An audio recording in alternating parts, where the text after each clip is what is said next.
A quick reminder of the breaking news this hour. Tottenham have suspended midfielder Yves Bissouma for one match after a video appeared to show the player inhaling laughing gas. Well, let's hear now from the Tottenham boss, Ange Postecoglou. I know you spoke about signing Solanke on Saturday after the game, but he trained Wednesday and you can do all of the due diligence in the world. There's nothing like seeing him out there and seeing how he reacts to what you've got to say. How's it been and how well is he adapting, and I guess is he ready for Monday? Yeah, no, it's, I mean, thankfully it's what we expected, you know. He's a top pro, good guy, sort of settled into the dressing room really well.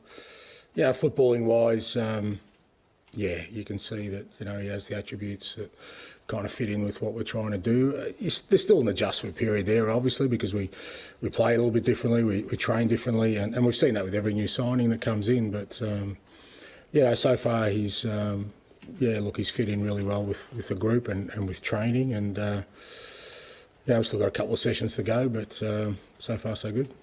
Good to go on Monday? Will it be good to go on Monday? Yeah, it should be, yeah. When I was looking back at the notes from the eve of last season and I said to you, you know, what are your hopes? Where are you at with this team? You said, all I want to do is just get enough players out on the pitch.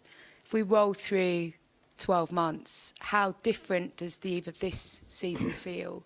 And with it, what demands are you now putting on the players? Many of them are your players now, and the expectations that it all brings. Yeah, I mean, they're always my players, you know. From the day I took over, they're all my players.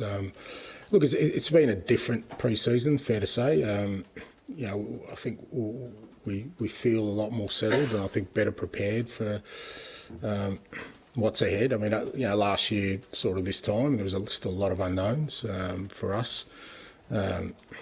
And having said all that, it didn't stop us having a great start to the season. So, you know, it's kind of one of these things where, you know, just because you know, we're more settled, better prepared, doesn't guarantee anything. We still got to go out there and produce. But you know, we've had a really, sort of, like I said, solid pre-season. For the most part, everyone's sort of contributed to that. Obviously, we've got some guys in late last week, and guys who are just sort of coming back from long-term injuries. Destiny, Richie, Fraser Foster, but I think this last sort of 7 days that we've had everyone in, you can see that you know, the level of training has gone up again from what it was in pre-season and on tour, and you know, that's really created a really good sort of environment for us. And you know, like I said, we've still got a couple of sessions to go, but pleasing thing is that pretty much everyone on the list is available, and that's going to be important for us. I mean, obviously, you know, right until the international break, we kind of know the fixtures, but after that, you know, Europe starts, Carabao Cup, we're going to have a lot of games, so we're going to need a strong squad. So the next sort of, you know, 3 weeks still gives us some time to put some work into guys to get them ready. And just finally, unfortunate headlines from one of your players this week in Yves Bissouma. He called it a severe lack of judgment. What was your take on the situation? And is there a little bit of a sense of disappointment? Because these are one of the players that you want to step up and lead, you know, this season. Yeah, look, again, you know, I've been in the game for a long time, and every time situations like this arise, and they do happen, I think I've always tried to sort of look at them in a couple of different ways. One is there's a person involved, and in this case it's Biss, and he's made a really poor decision. And you want to understand that, and you want to try and help him through that. And as a club, you know, what we can do to make sure he doesn't make those kind of choices and decisions in the future.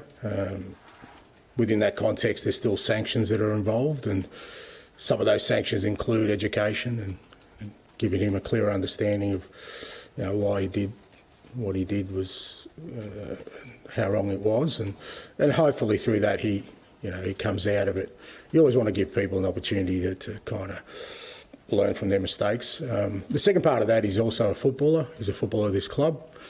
He has responsibilities. He has responsibility to the club. He has responsibility to his teammates. He has responsibility to our supporters, everyone associated with the club, and he's failed in those duties. So there's got to be sanctions to that. So he won't be available for Monday. We've suspended him for Monday's game, but Beyond that, there's also some trust building that needs to happen between Biss and me and Biss and the group.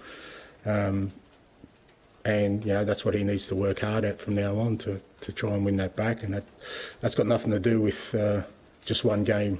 He may be suspended for one game, but he's going to have to earn that. And hopefully, like I said, the door is open for him, and hopefully we can help him to realise that the decisions he makes impacts more than just him.